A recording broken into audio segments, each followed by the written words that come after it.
Oi pessoal, tudo bem com vocês? Hoje é a nossa última aula sobre variação linguística. Ei! Logo vamos começar outro conteúdo. Eu estou bem ansiosa para a gente dar continuidade a mais uma escola literária, né? Para a gente sair um pouquinho dessa parte aqui mais gramatical, mais estudo de linguística também. E vamos finalizar essa série de aulas falando um pouquinho do Enem. Por que falar do Enem, professora?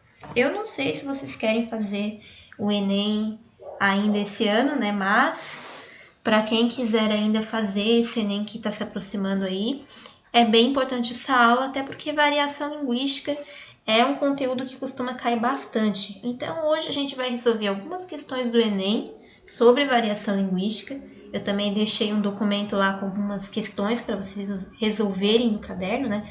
E depois eu vou fazer um vídeo corrigindo para depois a gente fazer uma avaliação e encerrar esse conteúdo de vez, certo? Então vamos lá, vamos começar. A primeira questão. Gente, só para deixar bem claro, se vocês quiserem, na hora que eu tiver um pouco antes de resolver, eu vou avisar vocês. Vocês podem pausar o vídeo, tentar fazer sozinhos e depois vocês podem corrigir, tá? Como se fosse um vídeo com correção, certo? Então, essa questão aqui é do Enem 2016. A maioria das questões do Enem consegue assim trazer uma contextualização através de um texto, para daí você ler e interpretar. Então o Enem tem muito essa questão de interpretação. Claro, o conhecimento também é importante, até porque você vai dar de cara com alguns conceitos, por exemplo, variação linguística é um deles, mas a interpretação é essencial. Então, se você está sempre engajado com leitura, gosta bastante de ler, todo tipo de literatura, isso não é só um tipo de literatura em específico, você com certeza vai se dar bem nessa parte de interpretação, certo? Então aqui traz um fragmento da obra O Pulo do Gato, em que diz Mandinga, era a denominação que no período das grandes navegações os portugueses davam à costa ocidental da África. A palavra se tornou sinônimo de feitiçaria, porque os exploradores lusitanos consideram bruxos os africanos que ali habitavam. É que eles davam indicações sobre a existência de ouro na região. Em idioma nativo, Mandinga designava terra de feiticeiros. A palavra acabou virando sinônimo de feitiço, sortilégio. Então aqui ele explica um pouquinho de onde vem a palavra mandinga. É uma espécie de contextualização. E então vamos para a questão. No texto, evidencia-se que a construção do significado da palavra mandinga resulta de um ou de uma A. Contexto sócio-histórico, B. Diversidade técnica, C. Descoberta geográfica, D. Apropriação religiosa e E. Contraste cultural. Agora, se você quiser pausar o vídeo, pode pausar e responder. Certo. Então, gente, aqui a resposta certa seria contexto sócio-histórico. Por que contexto sócio-histórico? Porque está contando a história de uma palavra, está contando a história de um determinado termo. Então, sempre que a gente for falar da questão da socio-historicidade, a gente está falando da origem de algo através da história. Então, está trazendo aqui o significado de mandinga segundo a história. Não poderia ser diversidade técnica, até porque não está comparando com outros termos, ainda mais termos técnicos. Também não poderia ser descoberta geográfica, porque a gente nem está falando nada desse contexto.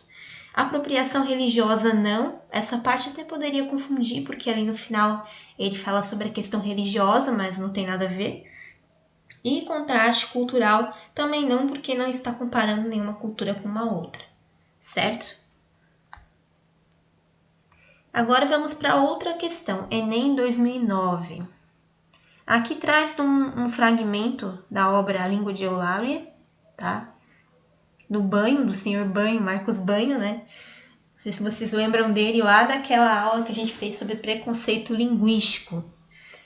Então, é uma pessoa assim é um professor bem interessante, bem instruído sobre o assunto e ele escreveu várias obras tratando principalmente do preconceito linguístico.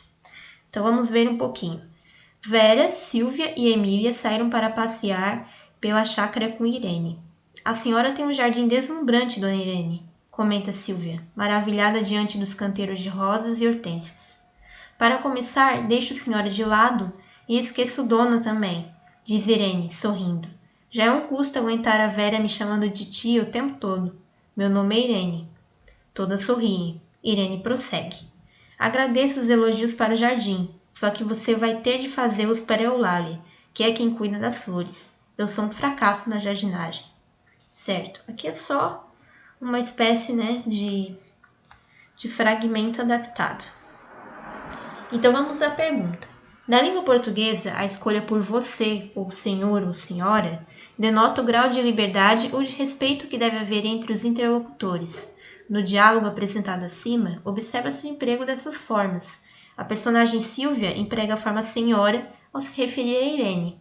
Na situação apresentada no texto, o emprego de senhora, ao se referir à interlocutora, ocorre porque Silvia A. Pensa que Irene é a jardineira da casa. B. Acredita que Irene gosta de todos que a visitam. C. Observa que Irene e Eulalia são pessoas que vivem em área rural. D. Deseja expressar por meio de sua fala o fato de sua família conhecer Irene. E. Considera que Irene é uma pessoa mais velha com a qual não tem intimidade.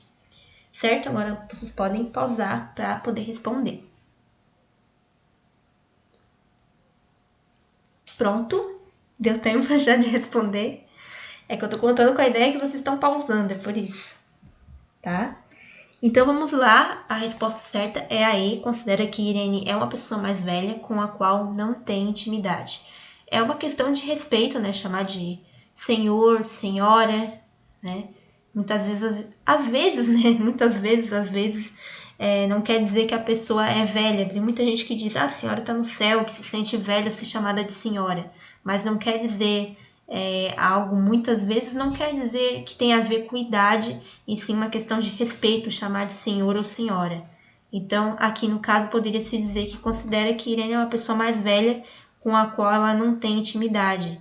Então, pode ser que seja mais velha do que eu, mas talvez não seja tão velha em questão de idade. Também é uma questão de respeito. Assim como acontece muitas vezes, por exemplo, aqui no sul, é muito comum a gente usar a palavra tu.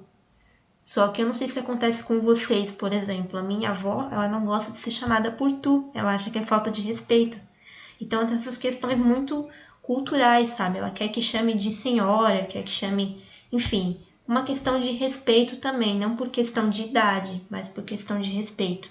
Mas aqui traz de fato essa questão da Irene ser uma pessoa mais velha e principalmente com a qual a personagem não tinha intimidade.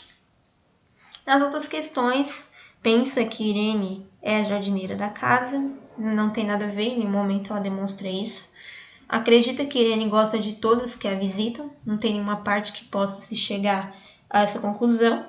Observa que Irene e Eulalia são pessoas que vivem em área rural, também não tem nada que chegue a isso. E deseja expressar por meio de sua fala o fato de sua família conhecer Irene. Se fosse tão íntima assim, não teria essa necessidade, né? Agora vamos à última questão que veio do Enem 2010, que traz mais um fragmento. Vocês percebem como é o Enem, gente? Tem muito texto, é muita coisa. Então, muitas vezes tem assim um fragmento, só aquela parte para a qual o Enem quer chamar a atenção. Por exemplo, o texto, a pergunta sobre variação linguística. Então, ele não vai trazer o texto inteiro, ele vai trazer aquela parte que ele vai fazer a pergunta em questão. Por isso que a gente tem que prestar atenção nos textos. SOS Português. Por que pronunciamos muitas palavras de um jeito diferente da escrita? Pode-se refletir sobre esse aspecto da língua com base em duas perspectivas. Na primeira delas, fala e escrita são dicotômicas, o que restringe o ensino da língua ao código. Daí vem o entendimento de que a escrita é mais complexa que a fala, e seu entendimento restringe-se ao conhecimento das regras gramaticais, sem preocupação com situações de uso. Outra abordagem permite encarar as diferenças como um produto distinto de duas modalidades da língua, a oral e a escrita.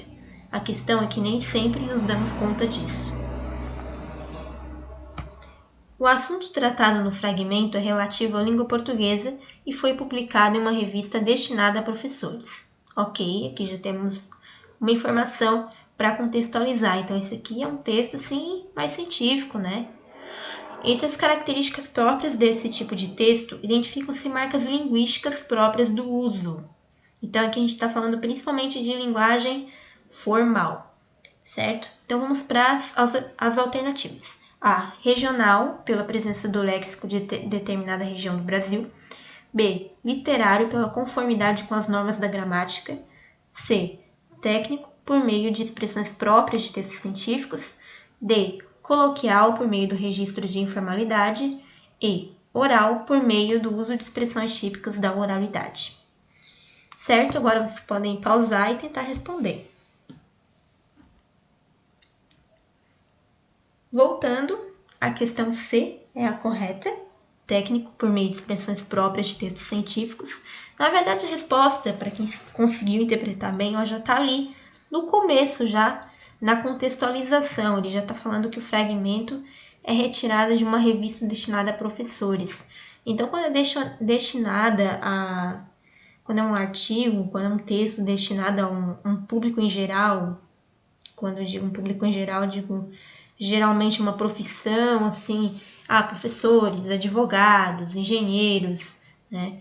É mais num sentido de informar e de ensinar também. Então, são textos mais técnicos, mais sérios, que não vão ter aquele linguajar mais coloquial. Então, vai ter expressões mais próprias mesmo de textos científicos. A gente dá até aquela embabacada na hora de falar, né? Que é muita palavrinha difícil. Precisa muito de dicção para poder falar ali na hora. Então, é um texto mais técnico mesmo. Não pode ser uma escrita muito informal, não. Para descartar as outras opções, regional, pela presença do léxico de determinada região do Brasil. Então, ali não tem nenhuma palavra, nem nenhuma expressão que dê a entender que seja de outra região, ou que seja algo que soe, pelo menos, esquisito aos nossos ouvidos. Não tem nada ali que a gente tem que parar para pesquisar também, ou que a gente identifique como algo sendo de uma única região. B. Literário, pela conformidade com as normas da gramática. Então, até poderia ser a parte da conformidade, mas literário não, porque o texto não é nada literário, ele é um texto bem informativo, na verdade, bem técnico. Se ele fosse literário, ele estaria tratando de questões mais ficcionais, mais narrativas, teria personagens. Então, não é um texto nada literário, não. D. Coloquial, por meio do registro de informalidade.